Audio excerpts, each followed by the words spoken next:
If you're not paddling, you're not plumbing.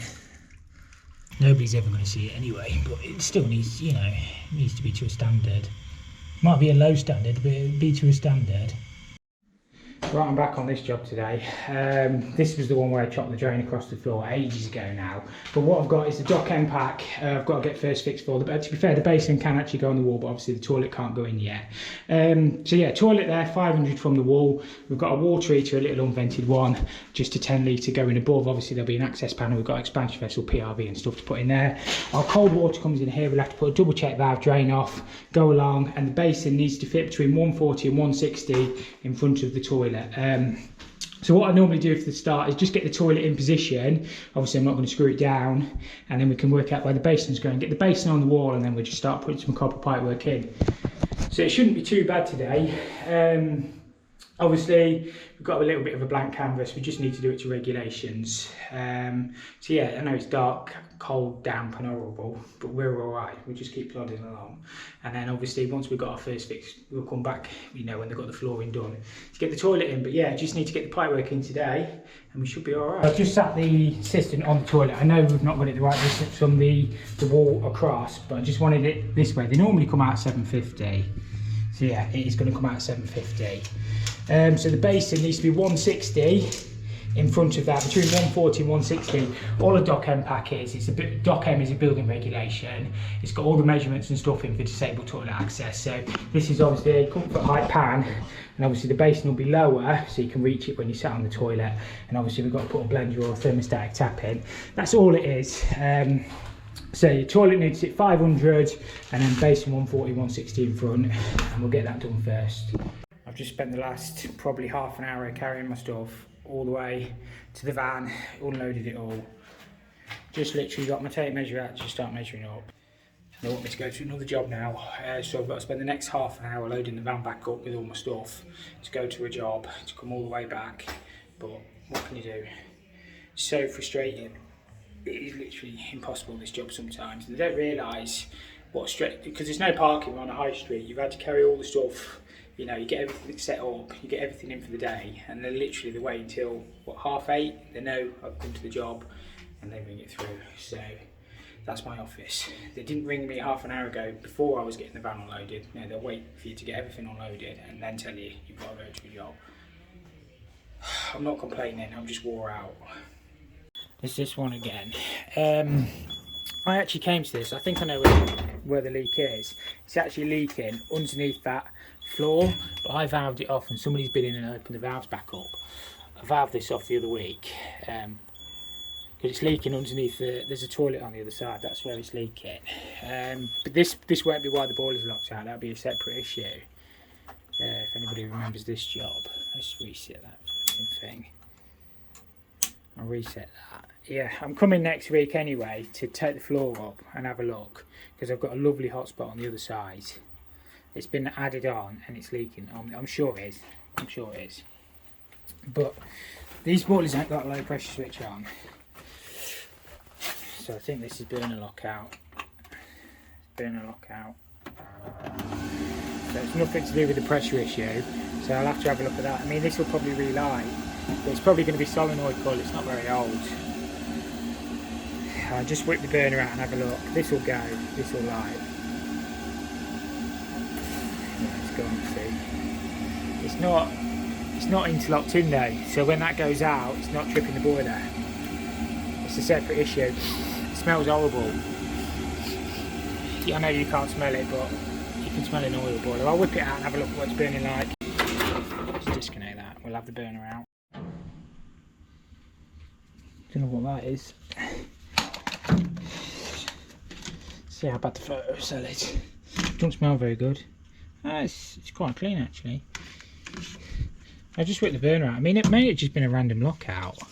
Normally it's going to be solenoid or something like that, but so I don't know the history of this boiler. It's not very old, but I just whipped the burner out and see what it's like. See, I don't think it'll be anything to do with the leak. Obviously they've brought the oil line in through there on a Flexley. Oil solenoid, which is different to having a fire valve. Oh, that's the same thing, but it's different. That'll be interlocked into the fire alarm system, so that'll turn the oil off if the fire alarm goes off. Secondary filter, and then just burner. But yeah, I can just reset it, but I want to have a look at that. Let's just put the burner out.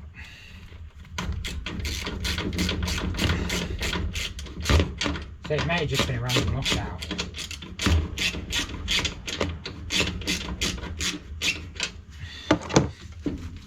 Sometimes they do, don't they?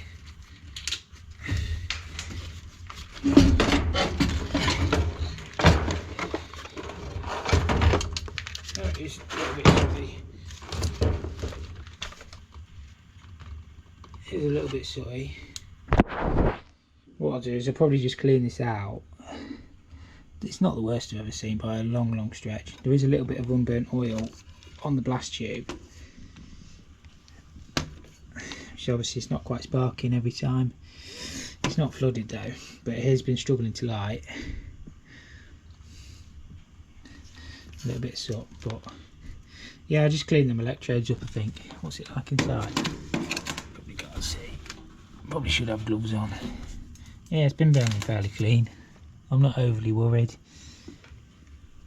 That there, you see that hole, is where it sees the light. Obviously, if you can't see the light, the boiler will go to lockout because it's like a safety device.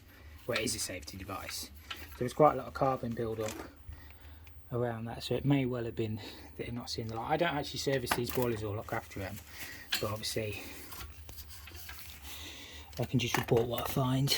See, it's a little bit sticky there as well, so it has been getting a little bit of unburnt oil. So I wonder if it's just a little bit of carbon build up and then just intermittent lockout every so often.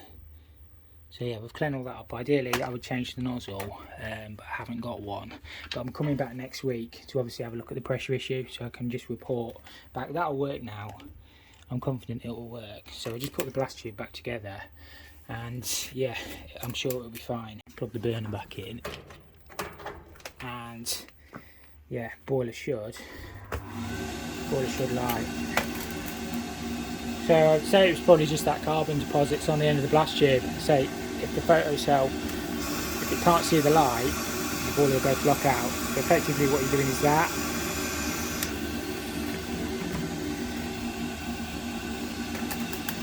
So it's not very old, but I don't know if it's been serviced. That will light.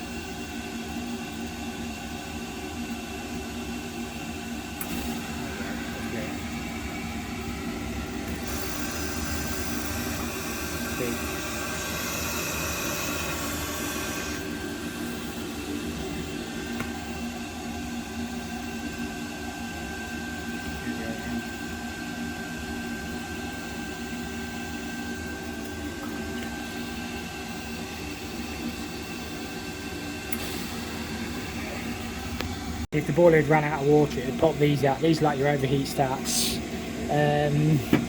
But I don't think it's actually interlocked in the fill link, which is unusual. Normally when that goes to fault, it will shut the plant off, but it doesn't appear to be on this one. So what I'll do is I'll just let it get up to temperature. I haven't got a lot of time today, so I'll have to have a word with them, see if they want it servicing. It's sticky on top, I don't know where that's coming from.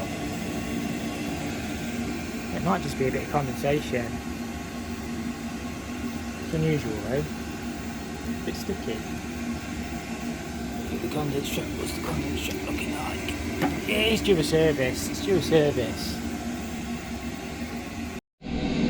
So it's been running about 15 minutes now. I'm happy that everything's working. So I say I'll be back to this one to get to the root cause of the leak.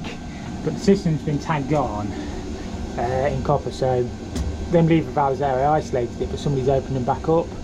But I was getting a lovely hot spot, as I say, behind there. So I think it's leaking underneath there, which will sort. Right, I can't do anything else with that one today. I am back there next week, as I say, to have a look for the leak. I think they thought the leak was something to do with the boiler locking out, but I don't think it is. As I say, that plant's not interlocked in for some reason. But yeah, once we get the leak sorted, I'll check the boiler as well at the same time. Obviously, I'm a little bit under pressure today. I don't actually look after the boilers on these sites, you see, so it's tricky. But obviously, I'll never leave somebody without heating here. I'll just fix whatever. I'm getting paid for it at the end of the day. The problem is this job was over an hour away, or just around an hour away, I should say. So it's like best part of 2.5 hours, 2 hours and 45 minutes out of my day by the time I get back to the job that I was on. But yeah, we'll get back there, and hopefully we'll get, I'm not going to get all that disabled toilet plumbed out today now, because it's going to be gone 11 by the time I get back there, and then by the time I get all my tools back out, you know what it's like, but you can't be everywhere. Right, so we're back where we left off. I'm going to mark 765 to allow for plasterboard, which will be the edge of the front edge of the pan. So 765. The pan's obviously 750, so we don't got any plasterboard on there yet. So 750, and then we need to be 140, between 140 and 160. So we'll do 150. That's the edge of the basin, and the basin needs to be between 720 and 740. So again, we'll go about 730. We said they have one vinyl on the floor, so we can allow a little bit for floor covering. So that's the edge and the top of the basin, and we can get that on the wall then and start to get a few pipes in. So that's the edge, the right hand edge, and that is the top. Right hand edge, top, and we'll just get the basin literally bolted on the wall. So I picked up a basin bracket set. All these do is obviously bolt through the back nut. I don't know why they've got a nut. Oh, it's because they're not threaded. So you just have to nut it. Thread it. Sometimes they've just got a plastic, like a plastic back nut. Obviously they're just threaded like that. So they're about 60mm to the centre down from the top. They are need a new tape measure, about 112mm apart. What I do, get this end before, bang it on speed 1 because it's Makita, it'll burn out if not. No, it's good for that.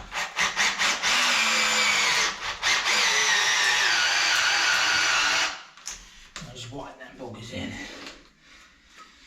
If you're careful, it won't strip the thread. Obviously, if you let the chuck spin, it will strip your thread.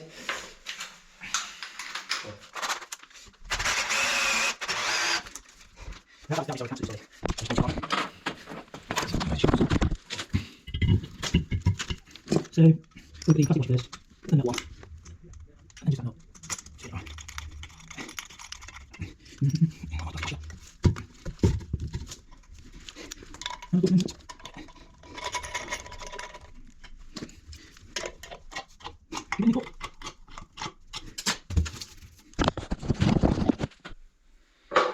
Level. We also have it level really, didn't we? But it will be solid. I'll just level it up. Level up.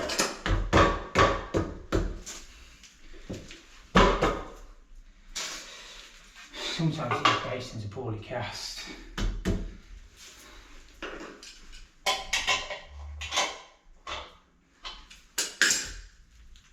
Yeah, you can swing on that. Obviously you want to make sure everything's well fixed in places like this. Just because, you know, you could lean on that, you know, if you're disabled or whatever. What do I always say? Check for damage, don't I? What did I not do? I just took the packaging off and the basin's cracked. So I'll have to get that swapped. Obviously that's why I didn't put the tap in it, but yeah, I'll have to speak to my supplier and see if we can get that sorted. I just literally took the packaging off. I thought it was just on the sellotape. One of them days today, innit? But yeah, I'll have to get a new basin for that now. Yeah, always check for damage. I just phoned them up and they said, oh, well, we've had that dock end pack here over a year. I said, well, it's not really my problem, is it? I don't care how long you've had it in stock. Obviously, I bought it, just took it out of the packaging and it's cracked. You know, so I don't know if they can get in all of these basins. I don't know, everything I do at the minute just seems to like go wrong. But I'm going to start piping it up anyway. I'm going to start getting some hot and colds across to it and stuff. I think what I'm going to do is, what have I broke now? My pen. I've just broke my pen now. I'm going to put a blender with that behind here. Obviously, they're going to make this panel removable, so we need it so we can get to the expansion vessel, the PRV and stuff from the blender. The blender might even sit up here yet, but I just wanted to get this bit done before it's, well, they want it all done really, because obviously the decorator's coming, they want to get that boarded in, but if I can get some pipes stuck up into there, they can do what they like with it then. Should we start again? Changing this stop tap, because I don't like stop taps very much. I'm going to put a lever on there because it's easier. Obviously I've got the water off outside. Not leaving this old thing down here because it's just going to leak in the future. The packing will start leaking, or something will start leaking on it, or it won't shut off properly. I know it's shut off now, but always try and think about the next person.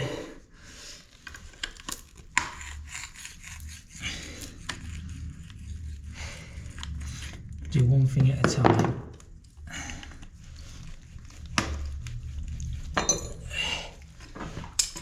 Look, I'm getting wet here. Oh, right. If you're not paddling, you're not plumbing.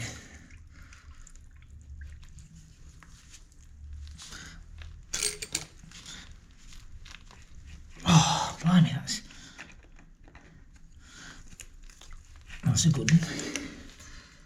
Did I get it?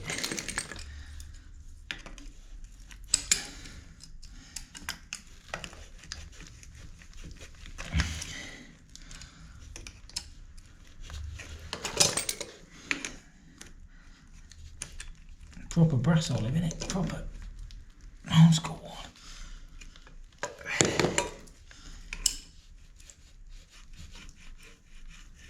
I think it is cut, it just don't want to wiggle off.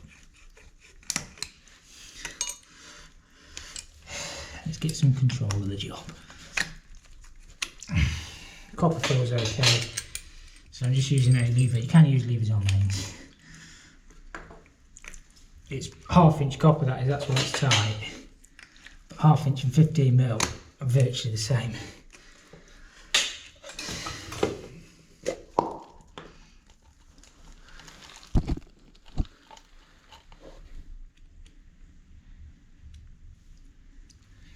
Get some jet blue around it. Let's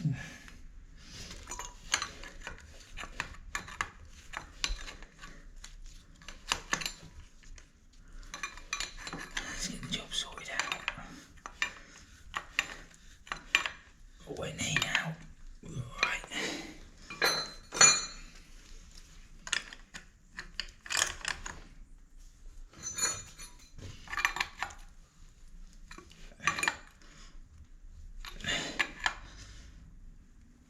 Yeah. Because this is classed as light commercial, we always have to put a double check valve after the stop tap. It's just what the water board like. You don't have to do it on domestic, but they like it on commercial or light commercial. So that's what we're going to do. And so we'll come out the stop tap. And then this is just a double check valve. You've seen them before on outside taps and stuff. Just stops water going backwards into the main. So if it got contaminated, anything got contaminated in here, we're protecting the water authority's property, if that makes sense. Stop tap. And the pipe going out of the ground's a little bit crooked, but I don't want to kink it over.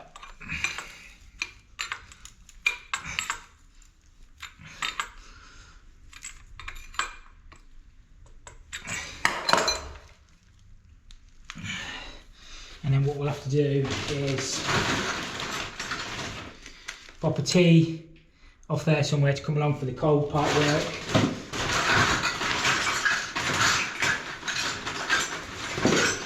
We'll have to have a drain off tap over here somewhere as well, so obviously we can drain this leg down, and then the hot will run above it, across, and then the waste will have to run above that. The waste will have to go into the back of that toilet on the pan connector spigot thingy my body. So we'll just have a hot, cold and a waste running along there into that box in. And yeah, that's how it'll have to go. So I just get a few clips on the wall and we'll just get these pipes smashed in.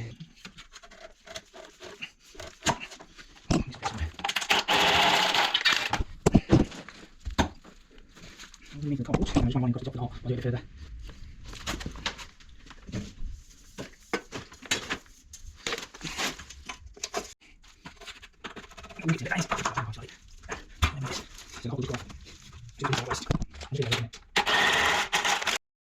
So I just put some hot and colds across there, clipped in, they're nice and level. As I say, I'll get this end connected in and then I'll get my waste run along. Fortunately, I can't connect onto the basin for obvious reasons, as it's actually cracked all the way. Oh no, that's just tape. And then we'll start on the water heater, I think, for today. Now I've had a proper cut. can't even get my words out. I've had a proper tough couple of days. I went to a job yesterday, and it was quite a complicated system. It was I don't know if you guys know, but it was an old HCC system with the golf ball controllers. Some of you might know. But another person had been in, another contractor, and they'd messed it all up, disconnected a load of wires. I'm not the best at wiring at the best of times. I mean, I can do it, but it takes me a while to figure it out. And it was 7 o'clock when it got done last night. My head just felt like it was fried. Everything you did on the job, I had put all new actuator heads on the underfloor heating. It was just fried. My head was just spinning. But I got it sorted, as you always do. And then today I thought I'd just have a nice, because it's Friday today, I thought I'd have a nice easy day because this job's got to be done. Next week's half term as well, so I've literally got, me and Jacob, I think we've got 60 jobs booked in between us. Whether we'll get round them all, I don't know. But you can't be everywhere, that's what I always say. They want the jobs doing in the half term, but it's just impossible with 1 week to do the job. So I'm already stressing about that, but that's next week's problem. And then, like, I don't know. So I'd say the phone never stops ringing. I don't know, but it can only be one place at a time. It stresses me out. Like the other day, I finished at 1 o'clock in the morning the other day on a commercial job. I tell you what, I never have Mackies either. And I went for a Mackies. It's probably the first Mackie I've had in probably 15 years. I got one of them steakhouse stacks. Bit into it and they hadn't taken the wrapper off. The cheese, so I just got a mouthful of plastic. That's my luck. Absolutely disgusting. I mean, that's why I say I don't do takeaways or like that normally. It's too expensive. But it's literally 1 o'clock in the morning. But I'm not cooking. You know, back at work in 4 hours. And yeah, that's what happens to me. But I'm not complaining.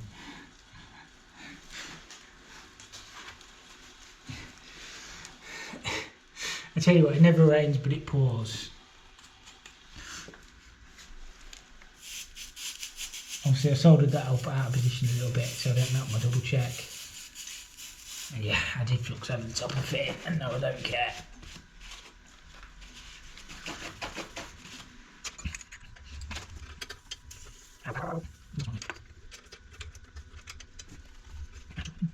Oh, it's off. You know what I mean?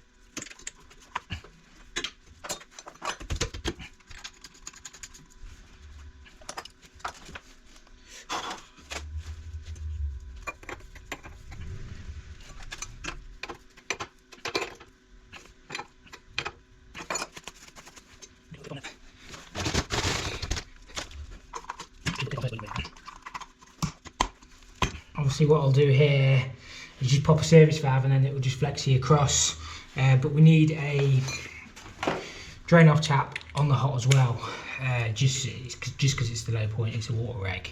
So we'll stick one on there, stick one there on the cold. I know it'll be hot on the right there, that's just how the pipe was full. We'll cross it back over on the flexes. It won't make a jot of difference in reality.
We'll put a clean out on this, just a solvent rod in ice. If it ever goes wrong, you can just unscrew that.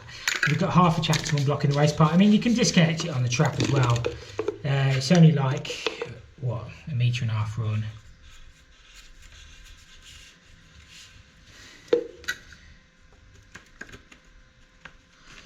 I tend not to glue too much inside the fitting, because you can find it shoves up the pipe if you're not careful.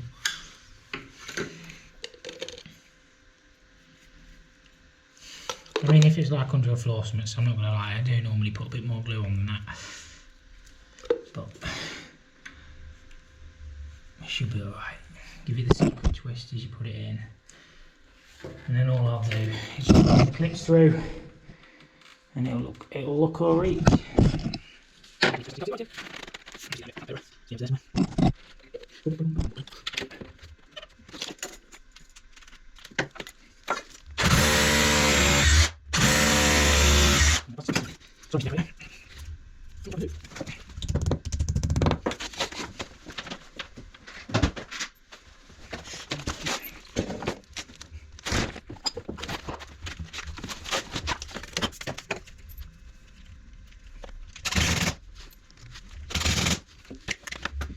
So I've got one of these Hyco 10 litre water heaters. Obviously hot out is not a problem. Ours we're going to have a blender on just to control the water temperature.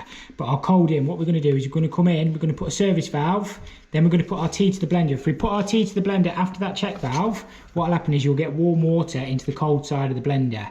And obviously if that was your tap on that side of the check valve, you're going to get warm water coming out of your cold tap, because as the unit heats up, it expands back into the cold water main. That's why you put a single check valve on for water eggs. So you don't want hot water coming back into your water main.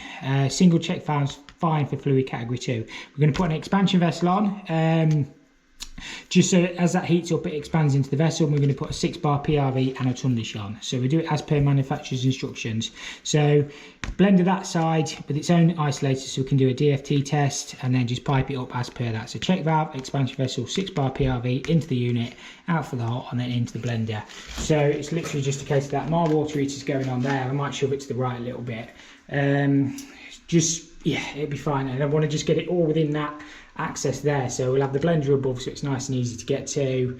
Expansion vessel vertical on the side, I think, and then the discharge will just have to drop down and out. They're both external walls, it doesn't matter which one we go out, and we'll have to put a little guard on it on the outside. But yeah, we'll just swing some pipe work up into there for the time being and get it sorted. I always use female lines on top of it here. These don't actually come with the dielectric bushes. Sometimes I think the Ariston ones come with the plastic ones, because it acts as an anode. Technically the brass normally does a good enough job anyway, but I find the water heater fails before it rots out. I've seen people use flexi connections on there. I'm not a fan. I've always done these Hyco ones with just standard female irons, and I've never had a problem with corrosion on these units. So that's how I'm going to do it anyway, right or wrong. Obviously Loctite these up, or whatever you want to use, and then just female lines will go straight on there. As I say, it's how I've always done these. I've never had a problem with the Hyco ones. Don't like using flexes. So yeah, that's what we're going to do them anyway.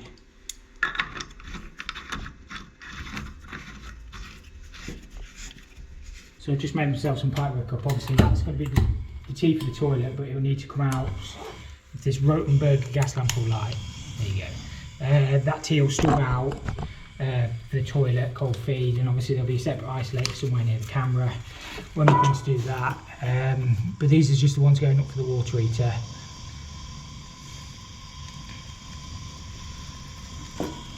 Oh, I won't burn the wall. I could go earlier than that in, but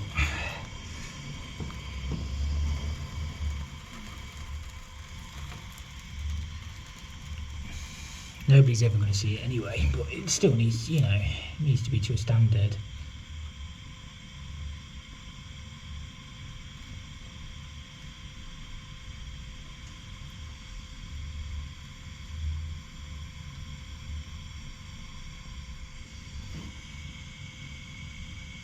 Might be a low standard, but it'd be to a standard.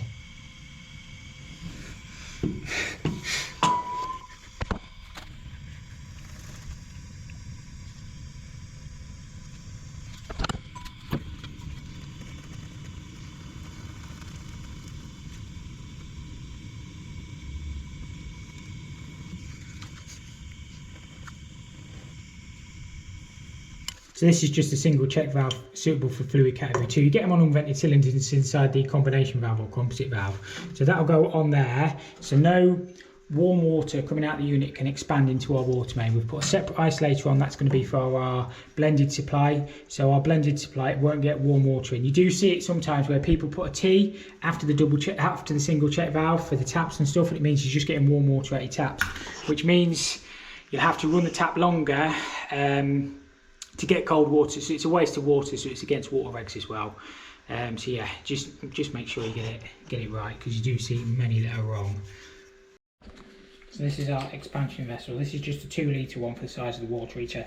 Obviously the bigger the vessel, the bigger the cylinder, the larger the vessel will be. So if you've got like a 210 litre one, you've got like an 18 litre they are. This is obviously, as the water expands it gets larger, and this just gives it somewhere to go. Obviously putting this check valve on, it can't expand into the main now. I always like to do them with the kit anyway. I don't like to see them when they haven't got no expansion vessel, no check valve. I just think it covers yourself if you do it like this. So that's how we're doing it. I say in theory, if you've got enough pipework, is it 2.8 metres of copper? Is it 1.8, 2.8? I can't remember off the top of my head. You don't actually need. But putting a blender that close, it'll end up sharing the supply. So I just do them like this. So I've mounted my expansion vessel vertically. Technically in the instructions it does say you can mount them any orientation, but I always think it'd be better to do them vertical, just because any water will drain out of it and it won't remain stagnant. I can't do that with the camera in the way, twisting on the things. But yeah, I think they're better vertical. Why is that? It's gone wonky now, but I'll straighten that back up. Just so, as I say, there is evidence to suggest the water, when it enters, never exits anyway, so it doesn't really make any difference whether it's horizontal, upside down or whatever, but it gives it a fighting chance if it's vertical. The only way to completely eliminate Legionella would be to have an inline one, but you don't really get them on these 2 litre versions. So yeah, you can only do what you can do. So this is your last tier of safety on these. This is just a pressure relief. It's not a temperature pressure relief. This will just blow off at 6 bar. So if the cold exceeds 6 bar coming in, obviously this will pop off, and then this needs to discharge safely to outside. Obviously it could still be warm water, but yeah, it's not actually a temperature pressure relief. So we'll have to put a T on this cold at the top, and then shoot that down with a ton dish, and then just straight to outside with a guard on it. So that's got the unit all piped up. I'll quickly run through this blending valve. So we've got cold in, and we've got mixed out, and then obviously hot in. It means we can store this water heater at 60, and then blend it down between 39 and 41 for hand wash. All it does is control the temperature. It just mixes the hot and cold together. Again, there's single check valves inside that unit, and then there's just nuts that you can crack to split that unit. If it ever went wrong, you can just disconnect it. So yeah, that's all piped in. Obviously I still need to do the pressure relief. I'll drop that down, and then, as I say, drill it out. They don't actually send a ton dish with them units, so I'll have to pick one up. Not that the ton dish is going to be visible behind there anyway. It'll be visible outside, but it's just if it ever froze up, you know, outside, it's got somewhere to spill over. Well, I've just blanked these ends off so I can get the water on. So this will fill up the water heater. I still need to put a clip on that discharge pipe, but I've just got it out for the time being. That'll fill up that water heater. Hopefully now it starts flying out, and yeah, that's going to be pretty much us done. Still got to put my guard on outside, but yeah, I've just been a little bit under pressure recently. I know I probably had a little bit of a moan at the start of the video. It wasn't nothing to do with anything really. It's just sometimes when you're tired, yeah, you know, this job does get you sometimes, especially when you've got water peeing out. Now I'm all right at the minute. But yeah, if you've enjoyed this one, make sure you hit the like button. If you didn't, hit the dislike button, and we'll catch you all next week. It's actually Friday today, so I'm going to just go home and have a relaxing weekend. But at least that's got this job done, so they can get all that boarded. I still know they need to lag the pipes and stuff, but just gets it pushed along a bit, gets people off my back, and takes a little bit of pressure off. But yeah, we'll be all right. Before we go, we'll just pull this hop through. I'm actually hot on the right in it.